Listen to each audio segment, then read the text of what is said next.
Madam President, here at the United Nations, we talk very often about the succeeding generations.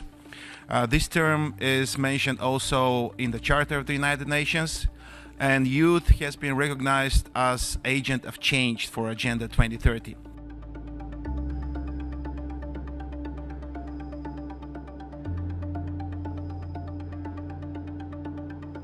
I'm going to give the floor to the youth delegates from Bulgaria, Mr. Yavor Gochev and Diliyan Manolov, who are going to deliver the statement of Bulgaria on this agenda item. Thank you very much.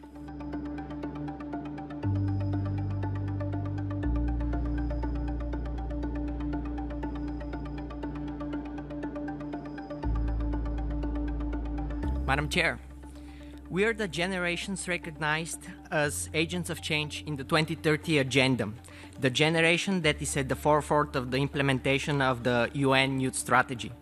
We all have the responsibility to ensure full and meaningful participation of young people in every process concerning our future and our present. Being at the center of these processes makes us the driving force of their successful implementation and once again reaffirms the commitment of the UN, its member states and all relevant stakeholders towards young people and their well-being. Nevertheless, we can do more and we can do better. In a nationwide consultation that we carried out at the end of the 2018 with more than 700 people in Bulgaria, the main challenges they identified were the realization of their rights to quality education and decent jobs. Nowadays, quality education should provide young people not only with knowledge but also with necessary skills and competences that subsequently increase their chances of finding a decent job. Therefore, we call upon all member states to invest in quality education and 21st century skills development of all young people. In 2016, the new law of preschool and school education was adopted in Bulgaria, introducing for the first time the development of key skills and competences as fundamental part of the education of each student. This is a step forward in the process of ensuring that education is in line with the progress of the world nowadays and the new generation of young learners. What is more, ensuring the opportunity to exercise the right to quality education for all young people, including persons with disabilities, is a way to empower them and support them in the process of fully engaging in our society. I would like to give the floor to my colleague Diliyan Manolov, who will focus on our work so far.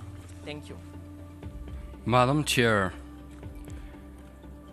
in our capacity as youth delegates, we are deeply committed to work closely with young people to gain valuable skills for the future through volunteering and non-formal education.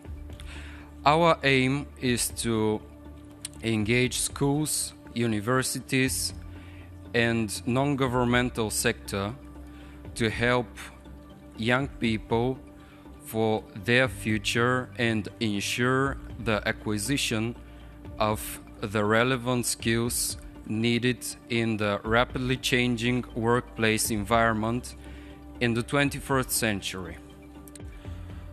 We would like to emphasize on the fundamental role of the development of competences and skills that enable young persons to find meaningful employment, to have an active role as citizens of democratic societies, and to support the personal development of each of them.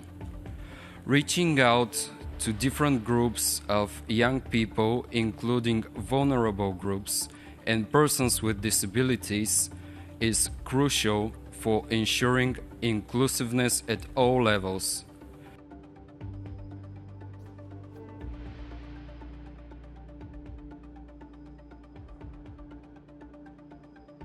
Now, immediately after our speech, we are organizing another follow-up event focused on the topic of inclusive education for young people and children with disabilities.